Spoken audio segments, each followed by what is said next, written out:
What was philosophically significant about 19th-century psychology and social theory?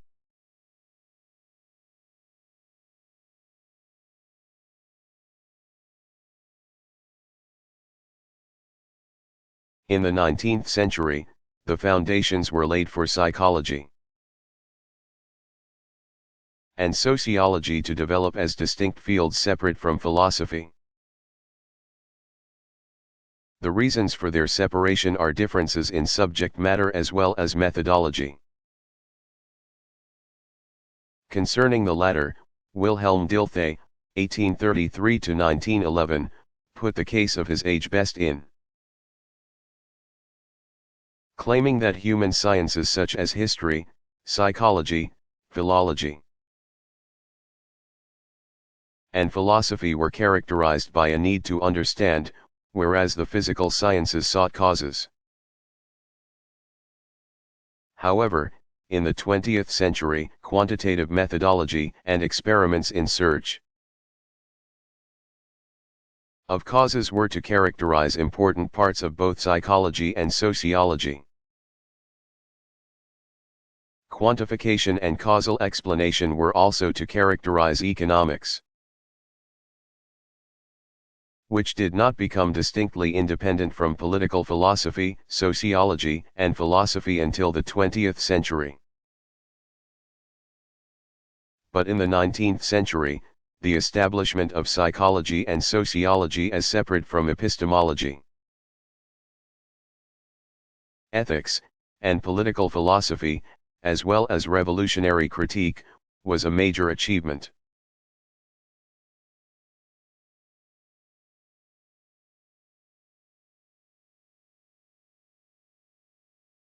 What can now be said about the dispute between Thomas Reid and the empiricists?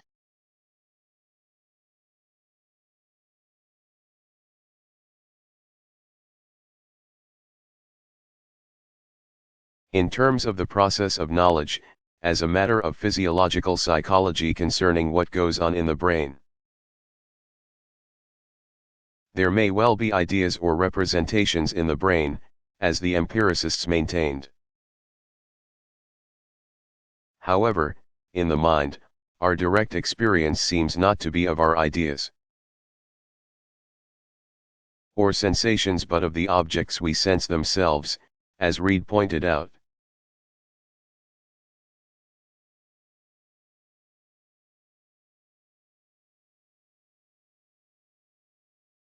What has been important in second-wave feminist political philosophy?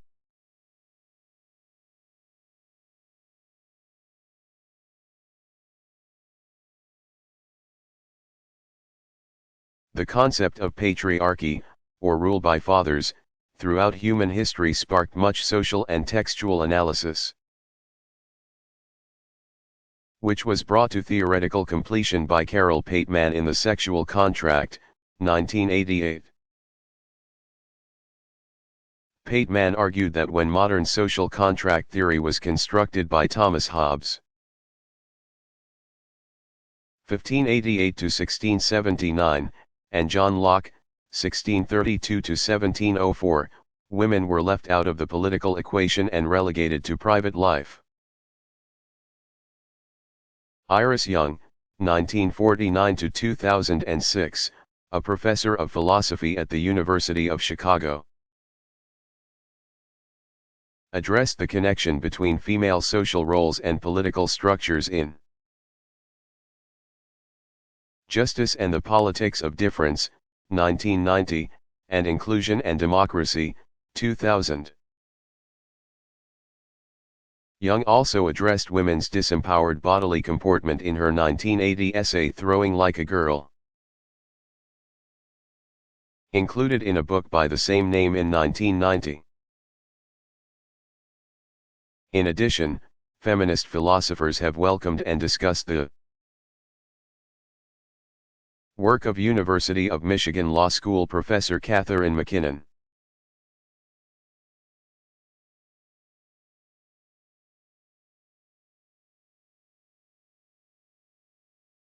What are the issues addressed by Latino-Latina/Hispanic American philosophy?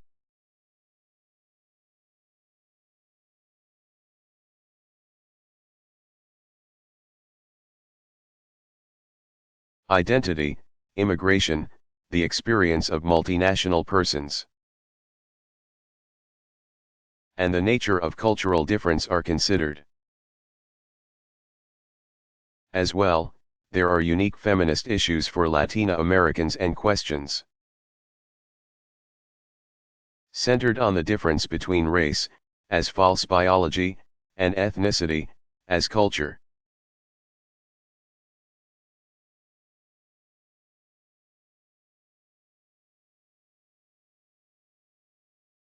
From what did Vico believe the cycles of history originated?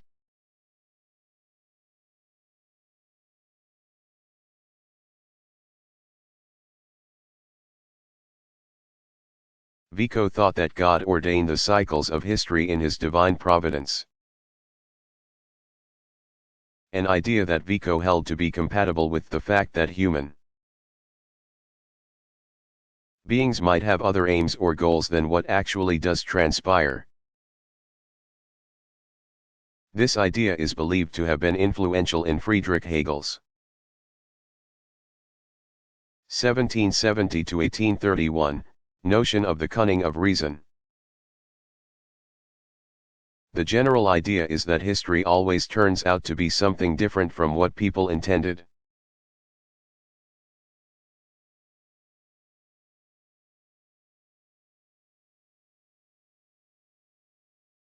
Who was Ralph Waldo Emerson?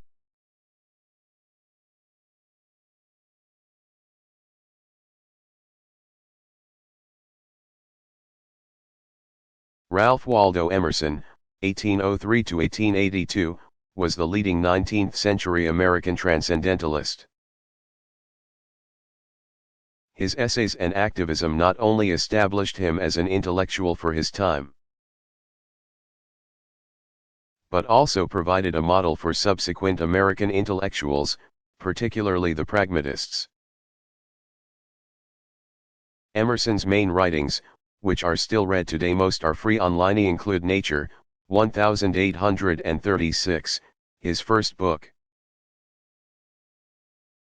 which contains the essays Nature, Commodity, Beauty, Language, Discipline, Idealism, Spirit, Prospects, The American Scholar, Divinity School Address, Literary Ethics, The Method of Nature, Man the Reformer, Introductory Lecture on the Times, The Conservative, The Transcendentalist, and The Young American. There is also Essays, first series, 1841, containing history, self-reliance, compensation, spiritual laws, love, friendship, prudence, heroism, the oversoul, circles, intellect and art, and essays, second series, 1844, which includes the poet, experience, character, manners, gifts, nature, politics, nominalist and realist, and New England reformers. Other books include Poems, 1847, Miscellanies, Embracing Nature, Addresses and Lectures,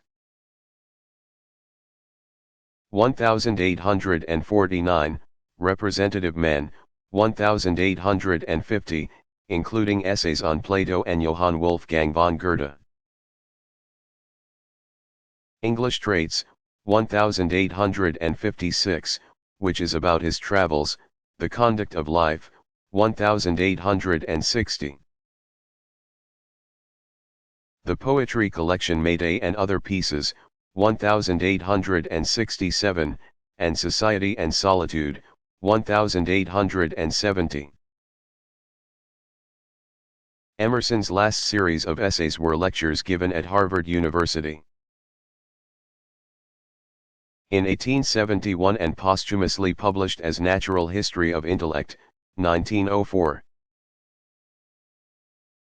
There is also the correspondence of Thomas Carlyle and R. W. Emerson, 1883.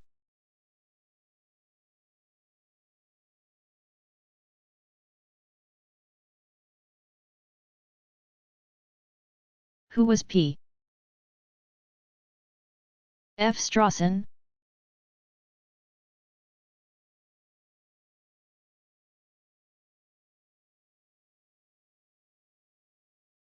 Sir Peter Frederick, P. F. Strawson, 1919 to 2006, was educated at Oxford University, where he became a professor in 1968. He disagreed with Bertrand Russell's 18721970 theory of definite descriptions because the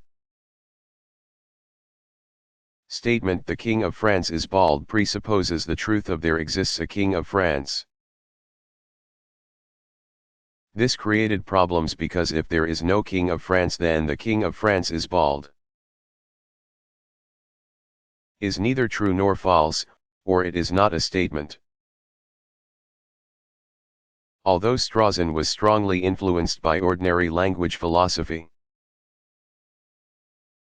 he was less interested in linguistic usage than in implied conceptual systems and categories of existence in ordinary reality. In The Bounds of Sense, 1966, he argues for a manifest image, or common, shared, way of understanding the world.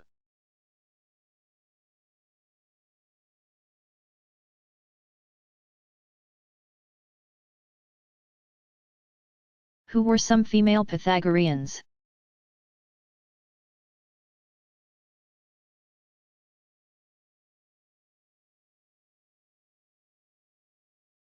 Pythagoras' wife, Theano of Crotona, Italy, c. 546 BCE, and their three daughters were members of Pythagoras' first group of followers. Theano was said to have discussed metaphysics and written about marriage, sex, women, and ethics. After Pythagoras died, Theano and her three sons succeeded him as leaders of the Pythagorean school. Theano II, her birth and death dates are uncertain except that she was not Theano I. A later Pythagorean, addressed moral contextualism, or the theory that what is right to do should take particular circumstances into account.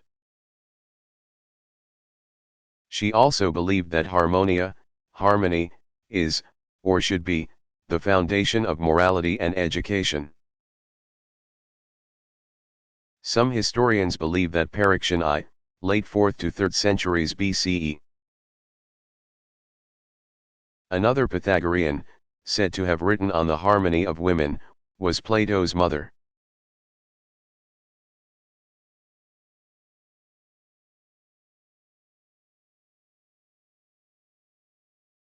What was Jean-François Lyotard's view of postmodernism?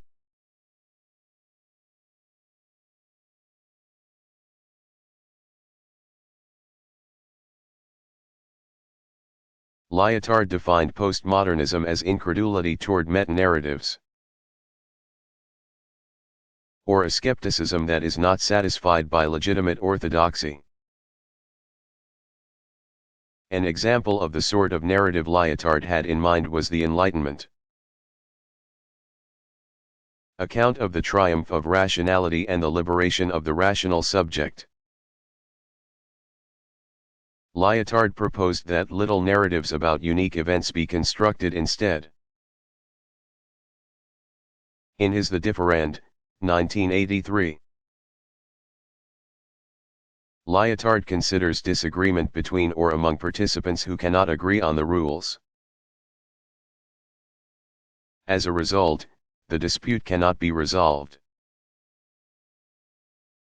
So the best result that can occur is for all sides to be recognized.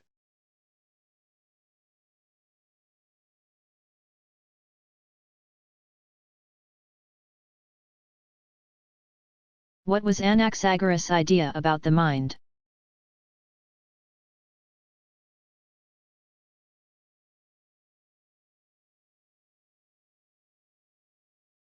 Anaxagoras of Klazoini, c. 500 to 428 BCE, believed that the first cause of motion was mind, which is separate from everything else.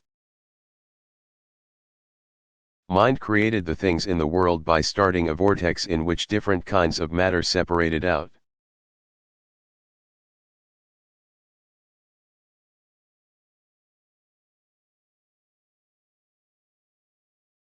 What were Josiah Royce's ethical and religious views?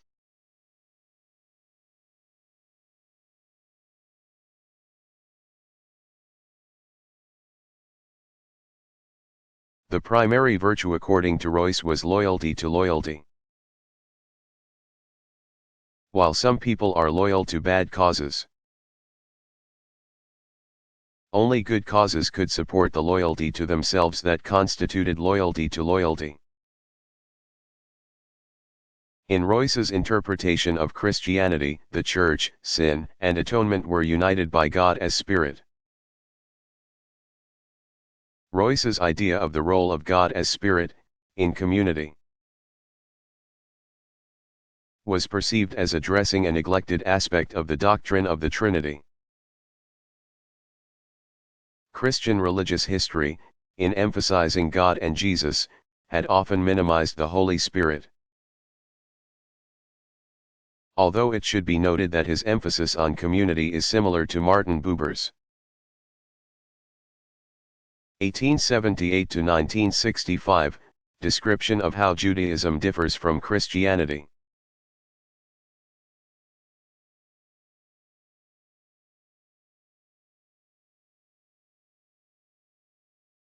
Was social Darwinism a beneficial set of beliefs?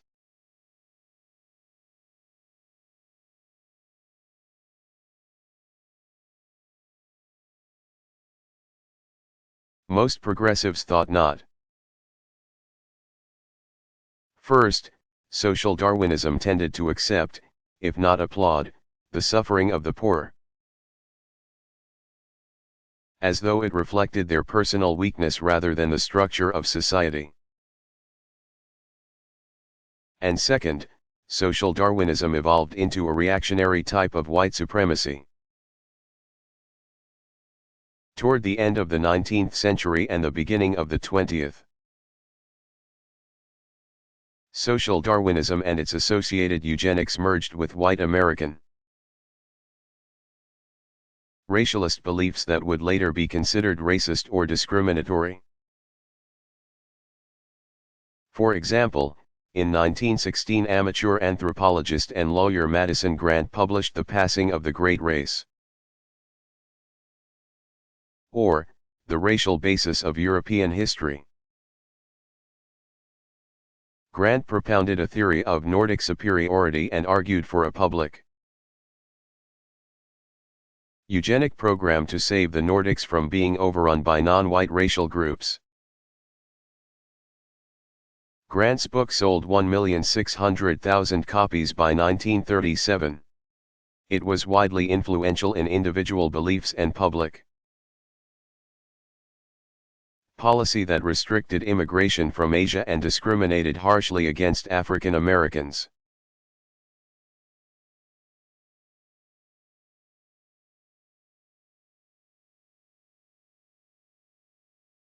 What were Averroes' most noteworthy ideas?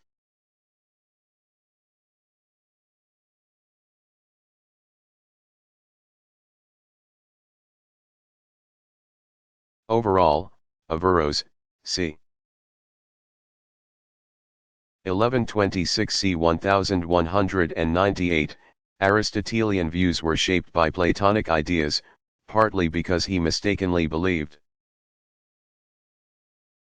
that the whole of ancient Greek thought was one unified system that had been composed cooperatively. He also believed that, according to Aristotle, all of the sciences could be studied with the same meaning of being. Whereas Aristotle had insisted that the sciences were diverse and their subject matter inherently different. Averroes viewed all of nature as one harmonious order.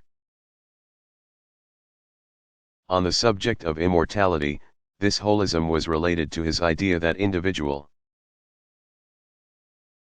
souls are not distinguished from one another after death, but combine into one form.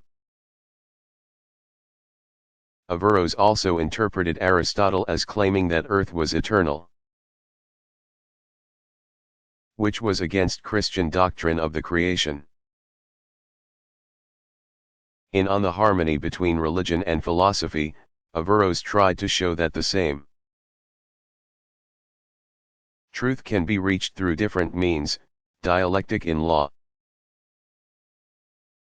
Philosophy for those skilled in the use of pure reason, and rhetoric for those with only a general education.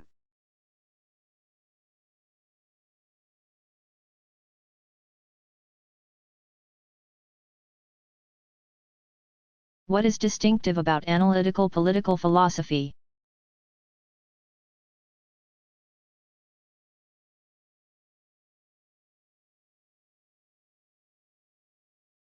Twentieth-century analytic political philosophers have for the most part supported liberal and egalitarian values. And they have done so in formal writing that is in itself apolitical.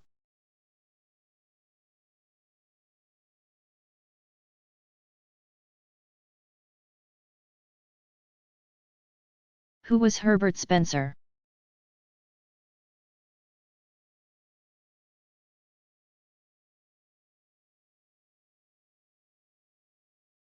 Herbert Spencer, 1820–1903, was a philosopher and social reformer who was assistant editor-in-chief of The Economist. He also wrote for the Westminster Review, while George Eliot was its editor. Spencer was an atheist, without any training in the humanities. And he believed that only science could yield useful knowledge. In his Ethics, he combined Jeremy Bentham's, 1748–1832, version of utilitarianism with John Stuart Mill's 1806–1873, view that happiness is the true end. Spencer thought that pleasure and pain were evidence of happiness or unhappiness. Spencer is best known for his evolutionary views that predated Charles Darwin's publication of On the Origin of the Species by Means of Natural Selection, 1859. Spencer's main publications were works he published in his major project System of Synthetic Philosophy. Beginning in the 1850s, and 1884's The Man versus the State.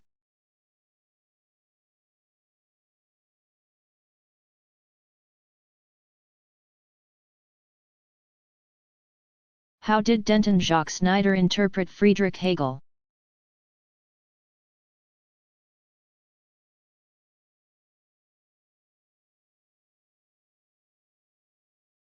Denton Jacques Snyder, 1841–1925, thought that Friedrich Hegel, 1770–1831, in the Lectures on the History of Philosophy,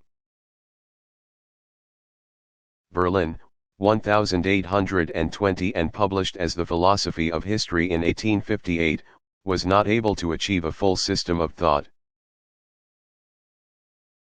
but that his principle of evolution held the greatest promise for future philosophy. He read Hegel's Phenomenology of Mind, 1910, first published as Philosophy of Spirit in 1817. As a guide for how the individual can achieve total self-understanding. Through the analysis of his experience as a mirror of the history of his times. So the St. Louis Hegelians tried to analyze their own times as an expression of the absolute. There was thus a comparison between Hegel's vision of the absolute in Napoleon Bonaparte and Snyder's understanding of the U.S. Civil War and the end of the Great St. Louis illusion, which was shattered by the civic realization that Chicago had outpaced them in population. Snyder's insight that Hegel's Phenomenology of Mind is a book written in a romantic style, which destroys romanticism, has been considered subtle and sophisticated by his commentators. He meant by this that Hegel had a grand project but ran out of optimism about human history and the absolute itself.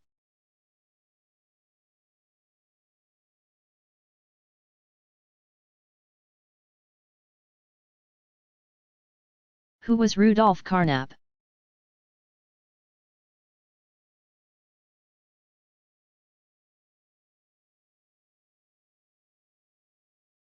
Rudolf Carnap, 1891–1970, is famous for his work on scientific verification.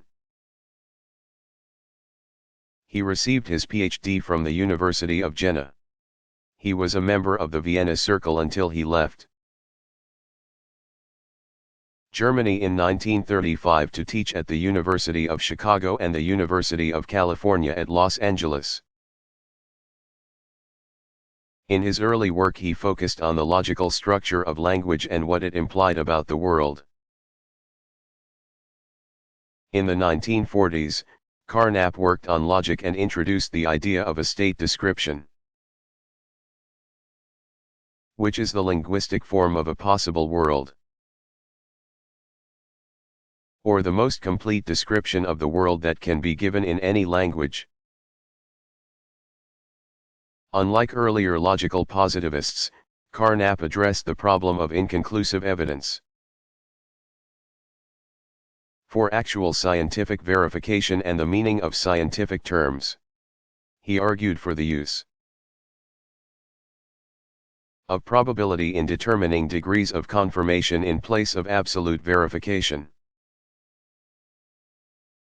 Carnap's principal works include The Logical Structure of the World, 1928, English translation, 1967.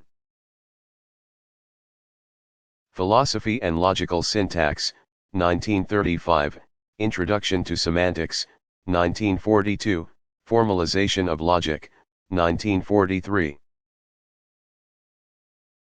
Meaning and Necessity, A Study in Semantics and Modal Logic, 1947, and Logical Foundations of Probability, 1950.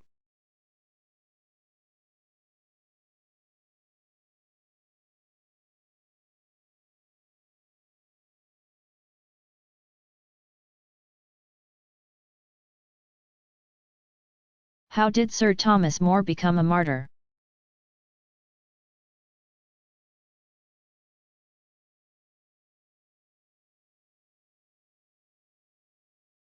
More, 1478–1535, was a lawyer by training, and beginning in 1517 he served King Henry VIII, who appointed him Lord Chancellor. In 1534 the British Parliament passed the Act of Succession, making the heirs to the English crown the children of King Henry VIII and Anne Boleyn, which resulted in Henry VIII's children from earlier marriages, including Elizabeth, who was to become Queen Elizabeth I, being declared bastards. More refused to swear to the Act of Supremacy, which affirmed the Act of Succession, and so he was committed to the Tower of London, charged with treason, and beheaded. More had always stuck to his own principles while in high office,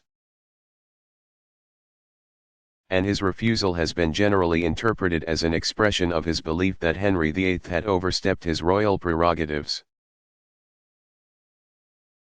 First in declaring himself head of the Church of England, so that he could seize church lands and marry Anne Boleyn, and then in interfering with the royal succession. More's last words were, "The king's good servant, but God's first." More was beatified by the Catholic Church in 1886 and canonized as a saint by Pope Pius XI in 1935.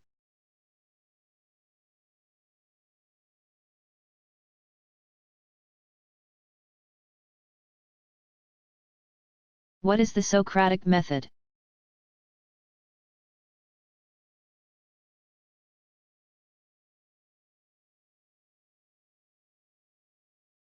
The Socratic method has two main parts. First, a question is asked about a difficult subject. Second, the answer is followed up with another question, and a dialogue follows. Socrates often asked difficult questions of people who were considered wise and competent. And when their answers were not satisfactory, Socrates asked more questions. More generally, and without the questioner intending to make a fool of the person of whom he asks a question. The Socratic method is a way of teaching that involves an ongoing conversation about a subject between a teacher and student.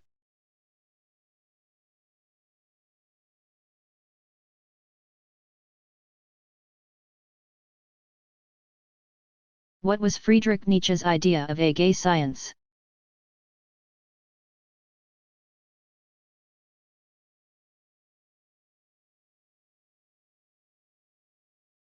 In a series of aphorisms, Nietzsche advocates philosophy as a celebration of life. In contrast to the stultified and stultifying practices of the German intellectuals, whom he had criticized as Philistines throughout his writings during the 1870s. He caps his scientific ideals with the cosmological and possibly Neoplatonistic doctrine of life as a cycle, which he calls the eternal recurrence. Everyone's life recurs an endless number of times, and the test of a life worth living is that every moment one can will the infinite return of that moment in some future life, and do so with joy. Nietzsche applauded the ideal of the most high-spirited, alive, and world-affirming human being who has not only come to terms and learned to get along with whatever was and is, but who wants to have what was and is repeated into all eternity. And although he thought that we eternally recur, built into what happens again and again is continuous choice, in a chance spectacle of endless opportunity. In form, this perspective is a reenactment by Nietzsche of the birth of tragedy, with the forces of high spirit and reason affirming the worst that has, can, and will happen.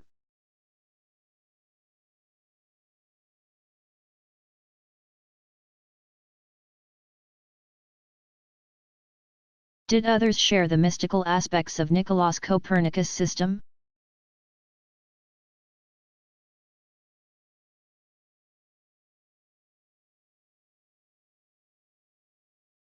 In the late 16th century, Giordano Bruno, 1548–1600,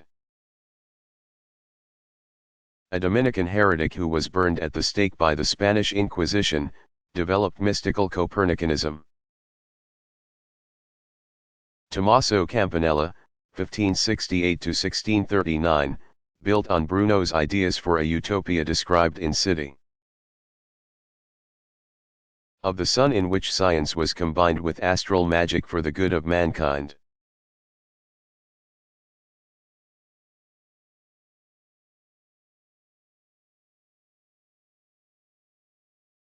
Who has claimed that animals have rights?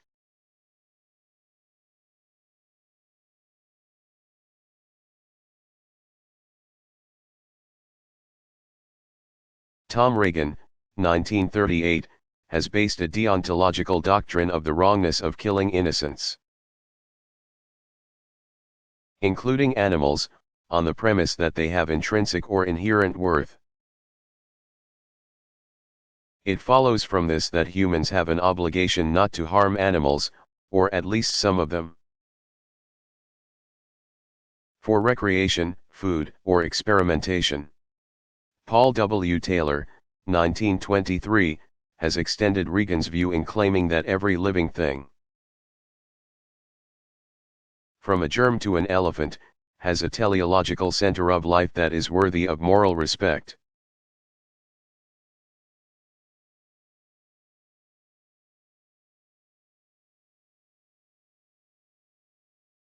What is Fodor's surprising view of evolution?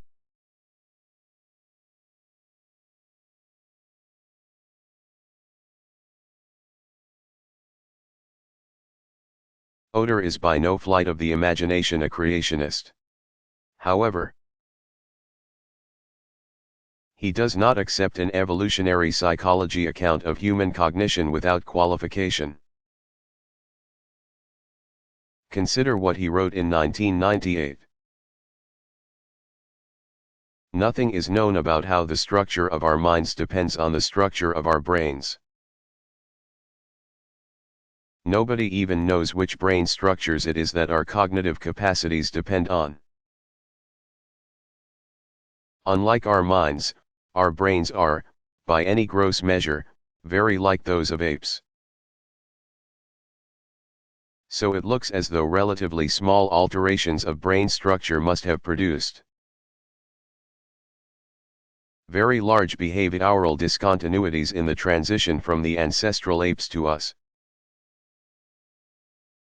If that's right, then you don't have to assume that cognitive complexity is shaped by the gradual action of Darwinian selection on pre-human behavioral phenotypes. In other words, Fodor claims that it might be unnecessary to posit specific environmental conditions, or even a progression of adaptive changes, in order to account for the complexity of the human mind. For all we know, one small mutation might have made all the important mental difference between apes and us.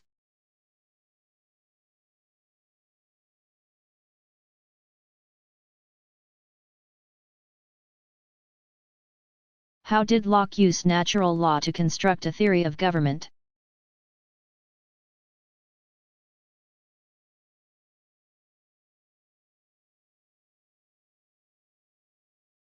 In the first treatise on government, 1689, Locke argued against English political theorist Robert Filmer, who claimed that kings, in a direct descent from Adam, had divine rights. Locke pointed out that it was impossible to trace such a direct descent with any accuracy, that human beings had female as well as male parents, and that political power was fundamentally different from patriarchal power. In the second treatise on government, 1689, he identified natural law as God's laws for man, which included the command that man labor for his living. God had given the earth and everything on it to all mankind. Locke therefore asked how it came to be that there was private property, which was necessary to make use of the fruits of the earth. His answer was that whatever an individual mixes his labor with he comes to own. Locke used the term mixes labor with for labor, in cases where we today would say works on. Locke went on to claim that, in the state of nature, there were two provisos against accumulation through labor: that there be as much and as good left over, and that there be no waste. The first proviso assumed that natural resources would never run out. The second allowed for the store of unused items in precious objects that could be used as money, thereby allowing surplus production to be stored as wealth without the original producer being wasteful. In Locke's state of nature there was industry, cooperation, and trade. Human beings were basically peaceful, except for a few criminals. To assure justice in punishment, government was necessary. But it was merely a convenience added to a generally functional and satisfying situation.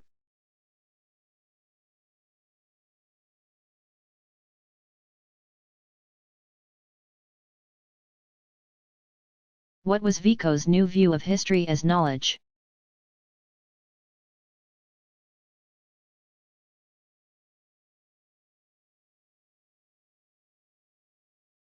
Unlike the Cartesians, who dismissed history as a hodgepodge of fiction and unconnected facts,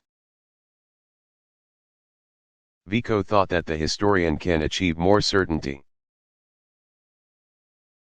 than the scientist because he is studying the story of a world made by humans. He disagreed with Hugo Grotius, 1583–1645, Thomas Hobbes, 1588–1679, and others, who began with the idea of a state of nature or some other way of positing a static, unchanging human nature. He was wary of what we would call anachronism, or assuming that words had the same meanings in the past as they do now, or that people have always thought the same way. Vico believed that historical events change human ideas. Vico asserted that every theory must start from the point where the matter of which it treats first began to take shape. According to Vico, the way the historian can discover the minds and feelings of those in past times is to decode their language, myths, and customs. For example, he believed that what are considered metaphors, myths, and fables at one time may have been the literal truth to people in the past.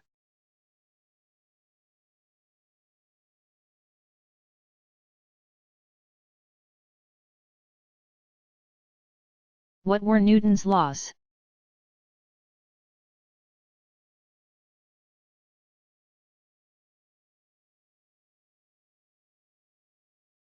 Newton, 1642–1727, is famous for three laws of motion and the universal law of gravitation, as follows. Every body continues in rest or uniform motion in a straight line unless an external force compels a change. This is the law of inertia. A change in motion is proportional to the force impressed and occurs in the direction of the straight line in which the force is impressed. F equals ma, or force equals mass multiplied by acceleration. To every action there is an opposite and equal reaction. Newton's general law of gravity stated that every particle of matter in the universe attracts every other particle of matter with a force that varies directly as the product of their masses and varies inversely as the square of the distance between the particles.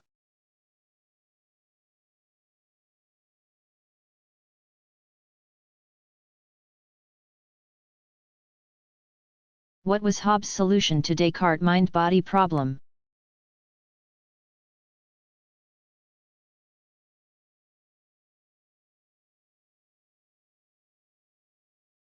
Hobbes could not make sense of René Descartes' 1596–1650 idea of a thinking substance. He first criticized Descartes for confusing the thing that thinks with the action of thinking. And then, concerning the thing that thinks, Hobbes wrote that a thinking thing is something corporeal. This is because it seems that the subjects of all actions are comprehensible only if they are conceived as corporeal or material. What this amounted to in the history of metaphysics was that Hobbes solved the mind-body problem by denying that there existed a non-material substance of mind, because everything that existed had to be material.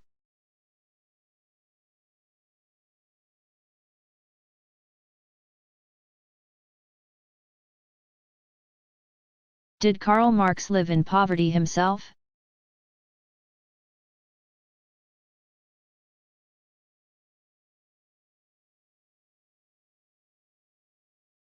Yes.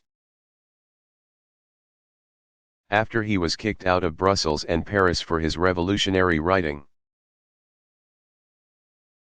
Marx and his family found refuge in London. In 1850 they were ejected from their two-room flat in Chelsea for failing to pay the rent. They found cheaper accommodation in Soho, where they stayed for 6 years.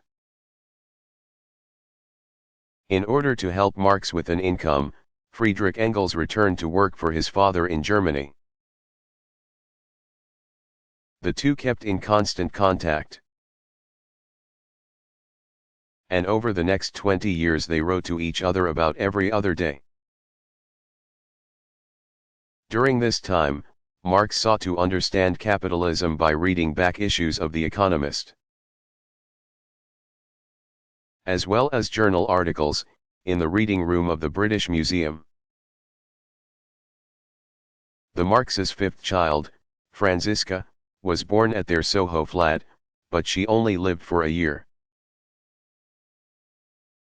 Eleanor was born in 1855, but later that year Edgar became the Marx's third child to die.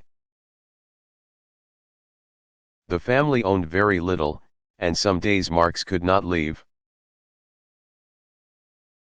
the house because Jenny had to pawn his trousers to buy food. But on some Sundays, they all went to Hampstead Heath for picnics. After Marx began earning money from his articles for the New York Daily Tribune, and Jenny's mother left her a small inheritance, they were able to move to Kentish Town. In 1856, Jenny had a baby that was stillborn, and after that she caught smallpox. Although she survived this illness, it left her deaf and badly scarred.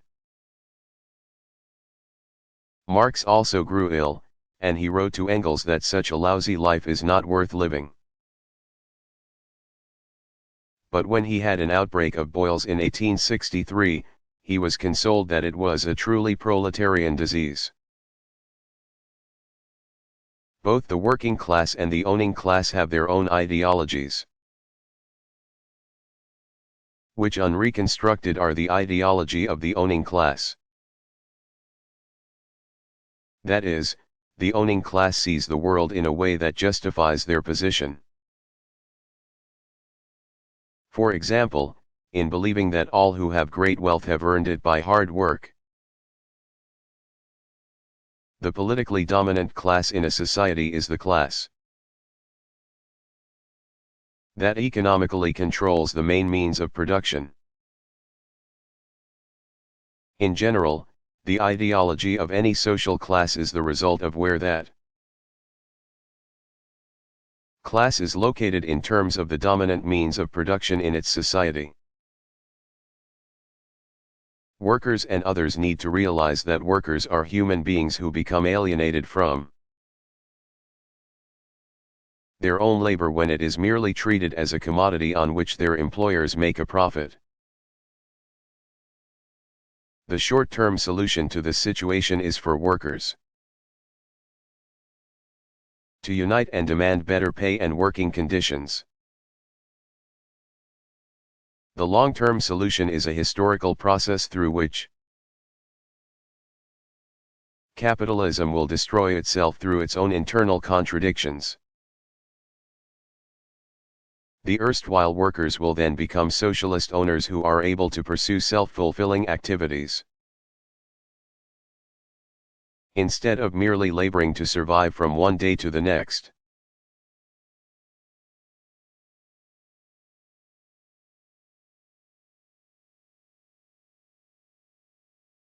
Who was Wilfrid Sellars?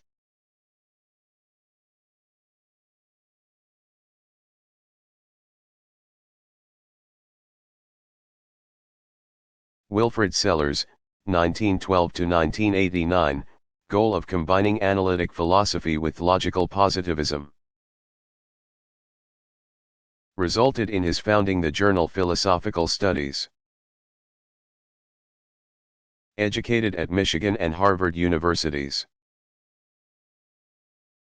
He spent his professional life after 1963 at the University of Pittsburgh.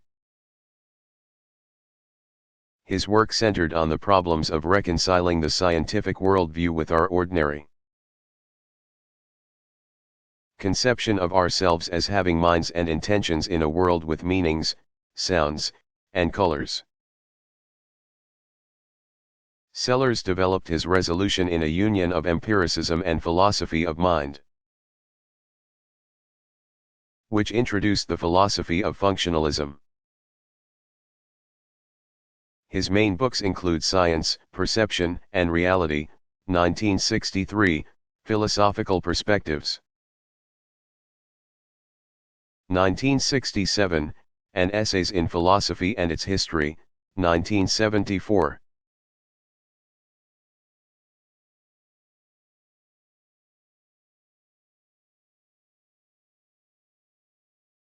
What are some of the major philosophical arguments made in Meditations?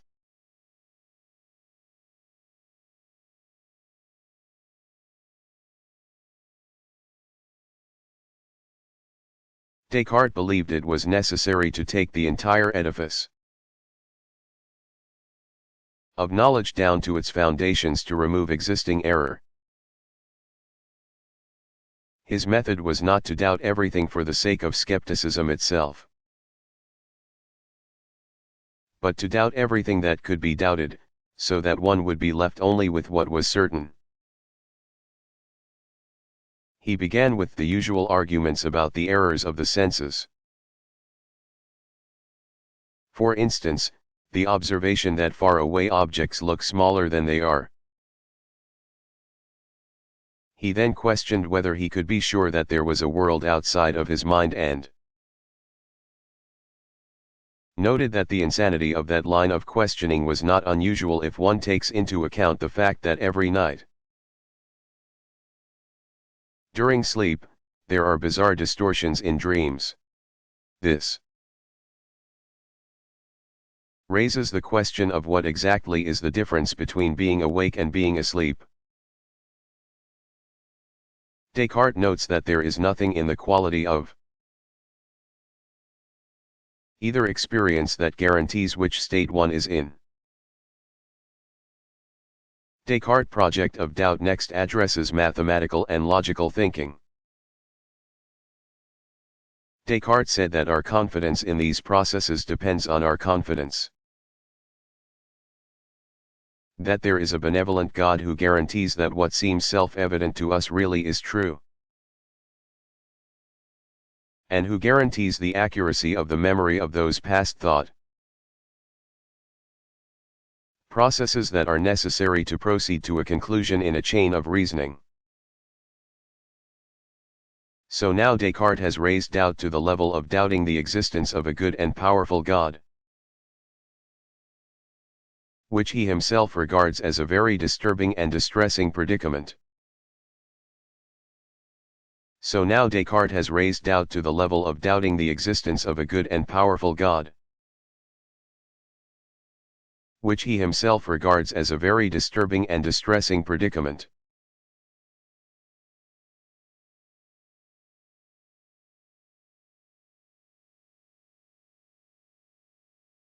What was John Dewey's theory of art?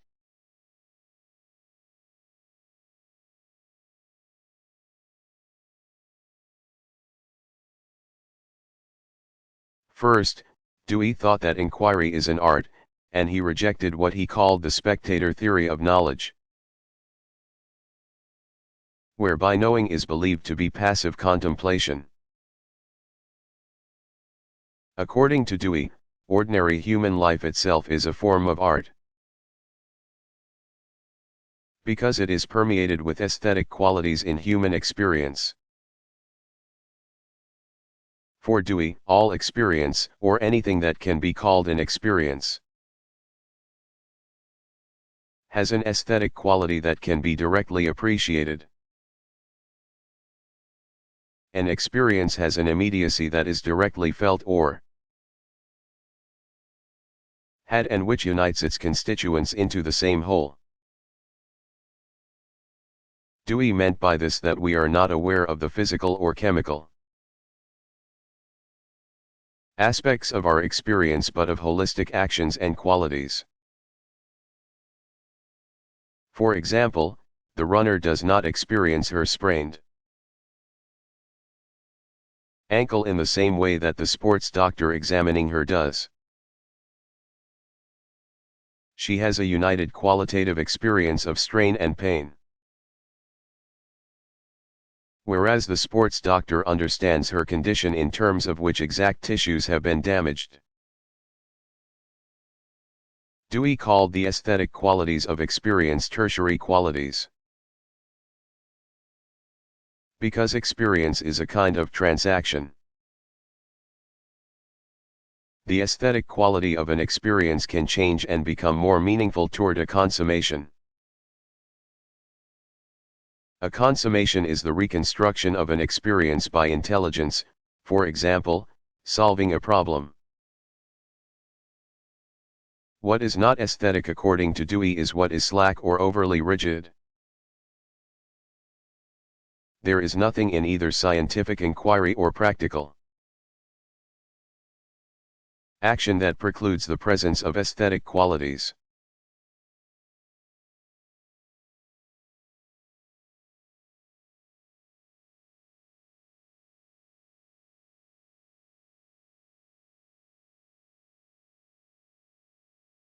What was Peter Kropotkin's view of Darwinism in society?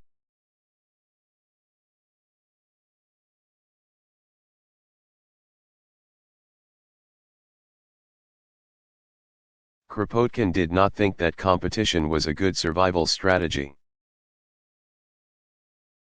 whether in the animal or human worlds. In his Mutual Aid, A Factor of Evolution, 1902, he wrote the following. In the animal world we have seen that the vast majority of species live in societies, and that they find in association the best arms for the struggle for life. Understood, of course, in its wide Darwinian sense, not as a struggle for the sheer means of existence, but as a struggle against all natural conditions unfavorable to the species. The animal species, in which individual struggle has been reduced to its narrowest limits, and the practice of mutual aid has attained the greatest development, are invariably the most numerous, the most prosperous, and the most open to further progress. The mutual protection which is obtained in this case, the possibility of attaining old age and of accumulating experience, the higher intellectual development, and the further growth of sociable habits, secure the maintenance of the species, its extension, and its further progressive evolution. The unsociable species, on the contrary, are doomed to decay. However, Kropotkin did hold that revolution is part of human evolution, and that anarchism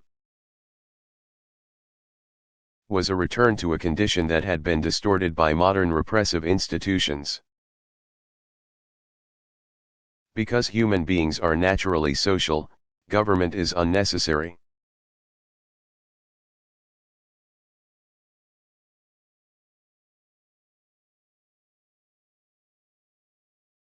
Who was Jean-François Lyotard?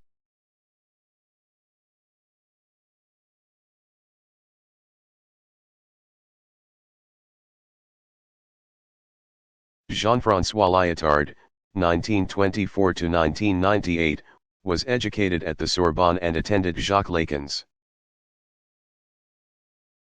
1901 to 1981, Psychoanalytic Seminars. His The Postmodern Condition, a Report on Knowledge, 1979, which was commissioned by the Quebec government. Won him worldwide fame, and he taught and lectured widely throughout the United States. Lyotard sought to articulate the principles of postmodernism as both an intellectual attitude and a condition of contemporary life.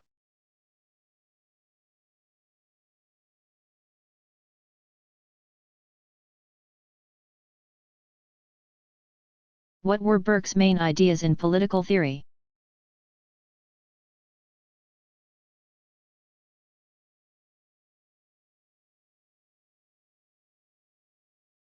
Edmund Burke was a Christian pessimist who believed that there was real evil in the world and that inequality was inevitable. According to Burke, the best prospect for human society was to cling to traditions and customs that had proved their stability over generations. He thought that the French Revolution showed how great harm resulted from attempts to change society. Such attempts at change, motivated by abstract ideals, led to false hopes and vain expectations in those destined to travel in the obscure walk of laborious life. In his 1790 Reflections on the Revolution in France, he called talk of fraternity cant and gibberish.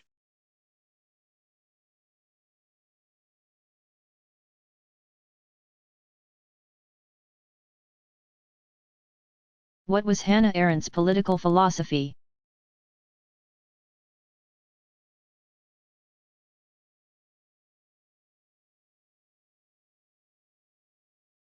Overall, Arendt was a strong critic of totalitarianism and an advocate of individual freedom, offering distinctive insights. She believed that both fascism and communism arose under illusions of inevitability based on the lack of real political community in modern life.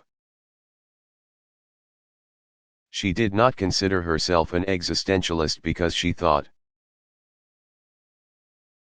we are is a more important starting point for philosophy than I am. Her positive model of society was active citizen participation in ways that leave social and private interests out of civic identities. Arendt's analysis of the trial of the Nazi Adolf Eichmann, in which she introduced the concept of the banality of evil, was very controversial for her criticism of how Eichmann's trial was conducted in Israel, and how Jewish leaders had behaved under German dictator Adolf Hitler.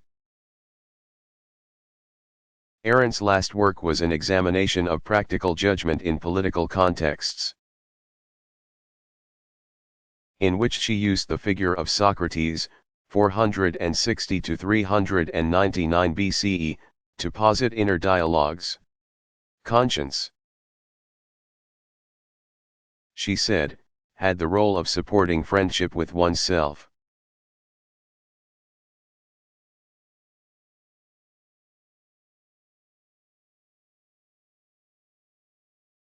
What was Hume's problem of induction?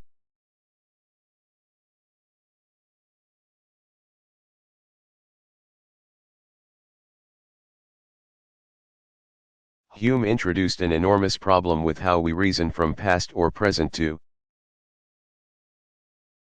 the future that still plagues philosophers of science and epistemologists today. He pointed out that no matter how comprehensive our past experience, it is never a logical contradiction to deny that the same thing which happened in the past will happen in the future. Take the idea that the sun will rise tomorrow. Although we have always known it to rise every day, It is not a contradiction to say it won't rise tomorrow. If one objects that past experience gives us regularities between events, like those that occur today and the sun rising thereafter, Hume's response would be that we do not know that those regularities will occur in the future. To take another example, oxygen, friction, and combustible material have always resulted in fire. But maybe in the future that very combination will not be followed by fire. Hume's problem of induction goes beyond saying that we never know enough to predict the future. His claim is that even when we do know enough to predict the future,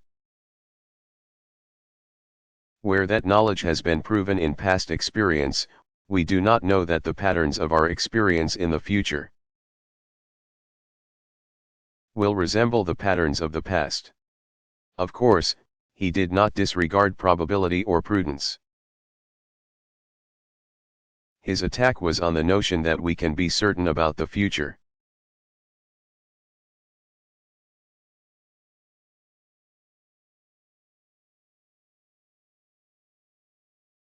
Why did Martin Heidegger claim that existentialism was not a type of humanism?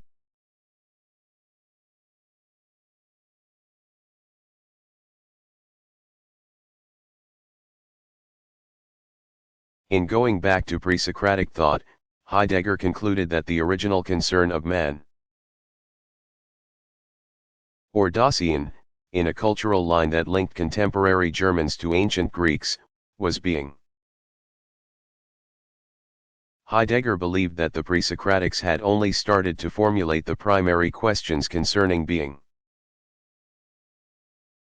when the Socratics introduced a subject-object kind of metaphysics that already foreclosed one kind of answer to the original question of being. Heidegger makes it clear to the reader that he does not know what this original question concerning being was. Indeed, he devoted his philosophical work to trying to reconstruct the question, thereby inviting readers to ponder the same problem he did, with no conclusive answer. In this sense, Heidegger provides an exercise in meditation. To those of his readers who take the time to understand him, Heidegger wrote much about what that question might be. Relying on a phenomenological intuition that language is the house of being. He did not mean by this the language of the they, or even the discourse of French existentialists, such as Jean-Paul Sartre, 1905 to 1980, with its insufficiently general concerns. Until the question of being could be formulated, the kind of humanism that existentialism could not even be properly imagined, according to Heidegger.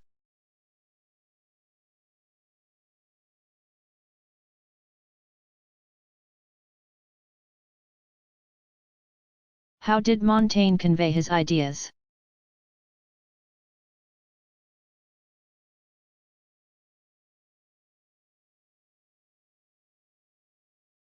Montaigne, 1533 to 1592, used an indirect approach to explaining his ideas, which was not surprising for someone as intellectually sophisticated about literature, philosophy, and history as he was. Montaigne translated Natural Theology, or, the Book of Creatures, written from 1420 to 1430, by Raymond Sebond, a 15th-century Spanish theologian, who had taught at the University of Toulouse, where Montaigne had studied. The University of Toulouse offered much advanced and humanistic thinking at that time in a curriculum that encouraged intellectual creativity. Montaigne's translation, The Apology of Raymond Sebond, was the result of Montaigne's original embellishments. His primary thesis was that sensory and intellectual knowledge are uncertain. His conclusion was that judgment should therefore be suspended concerning matters that go beyond experience. Along the way to that conclusion, Montaigne discussed many conflicts of opinion that were relevant to disputes current in his day.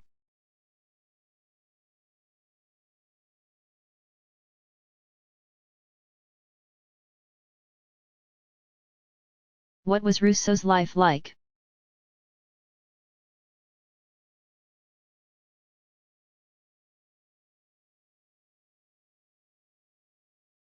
Rousseau's life seemed to spin out of control from time to time. Although he found a degree of stability, intellectually, in his writing. He was born in Geneva, Switzerland, in 1712 and always considered himself a citizen of that canton, city-state. His mother died 9 days after his birth. His father, an unsuccessful watchmaker, and his aunt raised him. His father was an emotional man, often reading sentimental novels and Plutarch. As a boy, he was subjected to abuse outside the family. In his Confessions, Rousseau described the erotic effect of corporal punishment from a pastor's sister. Later, a notary and an engraver, to whom he was apprenticed, abused him. Rousseau left Geneva at the age of 16, and soon met Françoise Louise de Warens,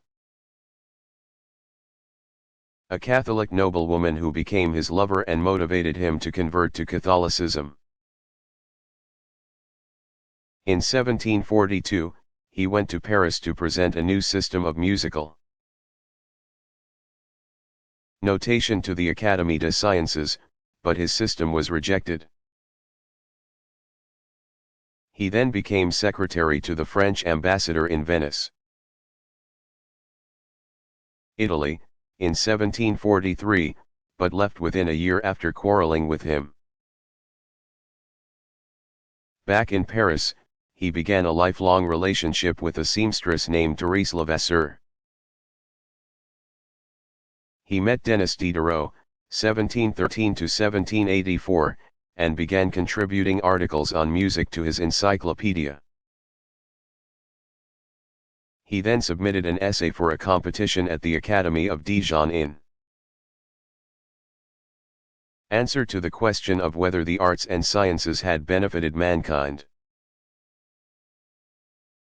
Rousseau's resounding negative answer was Discourse on the Arts and Sciences.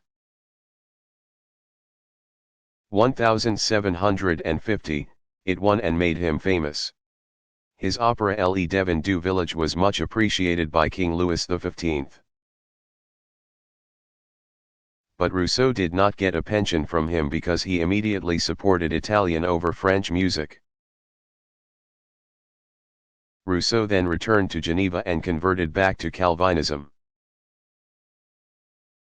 He wrote the Discourse on Inequality in 1755, which caused an alienation from Diderot and other patrons, because it claimed that most human inequalities were the result of society, not nature. Rousseau believed man was born good, but he secured the support of the very rich Duc de Luxembourg. His romantic novel Julie, ou la Nouvelle Héloïse was a big success and was followed by Of the Social Contract. 1762, also known as Principles of Political Right, and Émile, or, On Education, 1762. All of these writings were critical of established religion and therefore banned in both France and the canton or city-state of Geneva. Rousseau fled arrest in 1762, brought on by the uproar about his political ideas, and after some disorganized travels. Finally, in 1765, prevailed on the hospitality of the very English David Hume, 1711 to 1776. The latter situation did not work out, however. Rousseau re-entered France in 1770 under the assumed name Renaud, and went to Paris. He had begun work on the Confessions, in England. But the completed edition was not published until after his death. He wrote Considerations on the Government of Poland after an invitation to make recommendations for a constitution for the Polish-Lithuanian Commonwealth. This was followed by his Dialogues, Rousseau, 1776, published in 1782. Confessions of Jean-Jacques Rousseau, 1782, and Reveries of the Solitary Walker, 1782. He then wrote an analysis of Gluck's opera Alceste, before dying suddenly in 1778.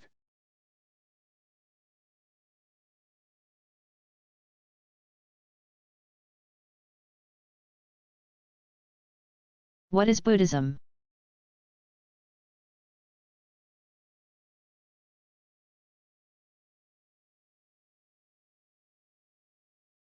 Buddhism was founded in India by Siddhartha Gautama.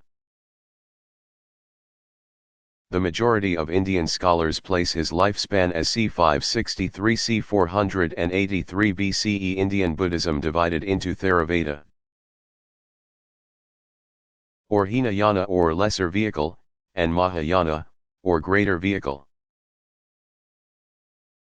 Indian Buddhism was no longer a vibrant religion in India after the 13th century. But it had by then spread geographically. Theravada Buddhism is practiced in Thailand, Laos, Cambodia, and Sri Lanka. Mahayana Buddhism is practiced in China, Japan, Nepal, and the United States. Tibetan Buddhism, in addition to including the greater and lesser vehicles, has a form known as Vajrayana. All of the three vehicles are practiced in Himalayan parts of Mongolia, northeastern China, and Russia. Zen Buddhism is practiced in Japan as a kind of meditation called Zazen that repudiates texts. Even though there is a written tradition, and focuses on unmediated direct experience.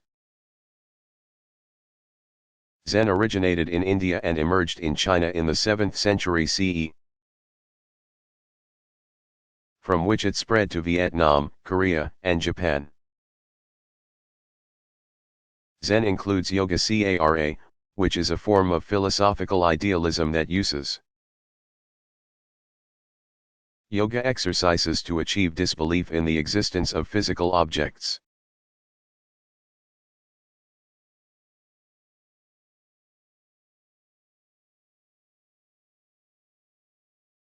What is philosophy of technology?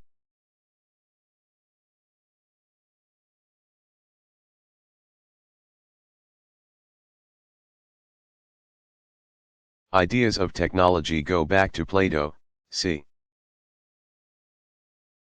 428 c. 348 BCE, and Aristotle, 384 to 322 BCE, who spoke of techne,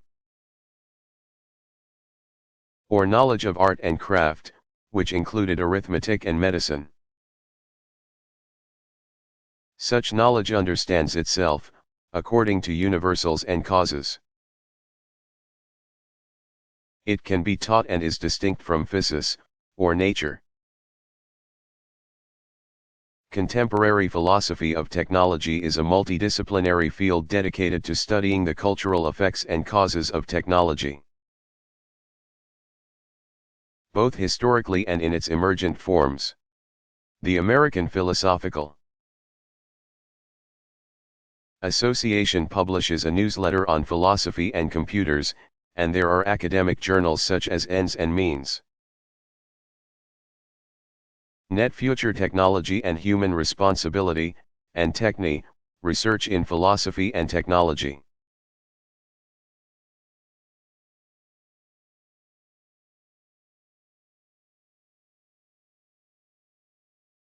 Who was Arthur Schopenhauer?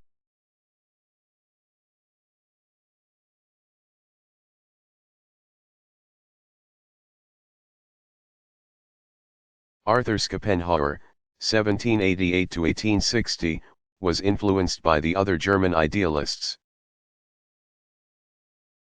whom he despised as optimistic fools. Unlike Friedrich Hegel, 1770 to 1831, and both the right or the left Hegelians, his view of the idea that formed and worked the world was pessimistic.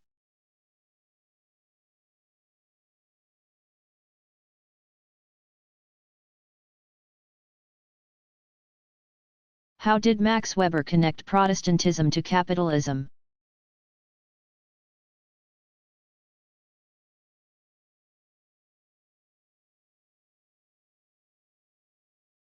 Weber observed that capitalism required investment, which itself required an excess of money over what was needed for existence. He believed that such saving was a form of asceticism encouraged in Protestant churches that valorized work and devalued enjoyment of the results of work. Weber noted that other religions dominated in societies that were not capitalistic. Weber called the mental process that made capitalism possible rationalization, and he analyzed its presence in efficient, rule-based Western government, as well as economics. He thought that liberal political systems could be an advantage to nations Germany, in particular in their international struggles. But he also believed that the accompanying scientific worldview, which downplayed custom, led to a disenchantment of the world. Weber thought that a possible course of correction to the rationalization of bureaucracies was mass democracy, which would result in charismatic leaders.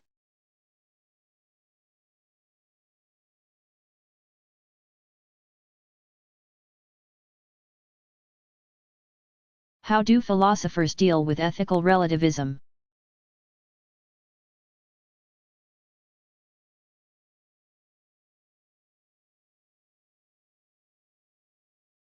Philosophers intensely dislike prescriptive ethical relativism. It makes the analysis of moral terms and the construction of moral systems pointless because there is no way to justify them.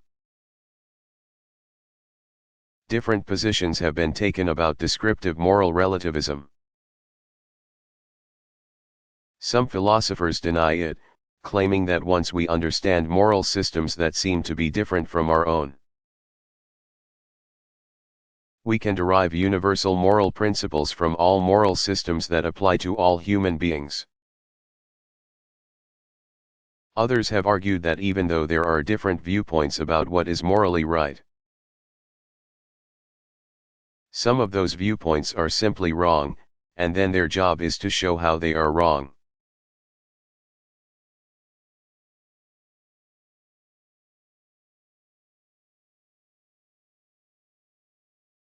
What did Aristotle think about government and politics?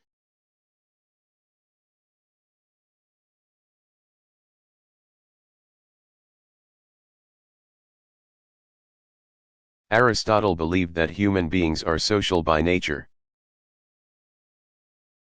So the right form of government is necessary to support happy and self-sufficient citizens.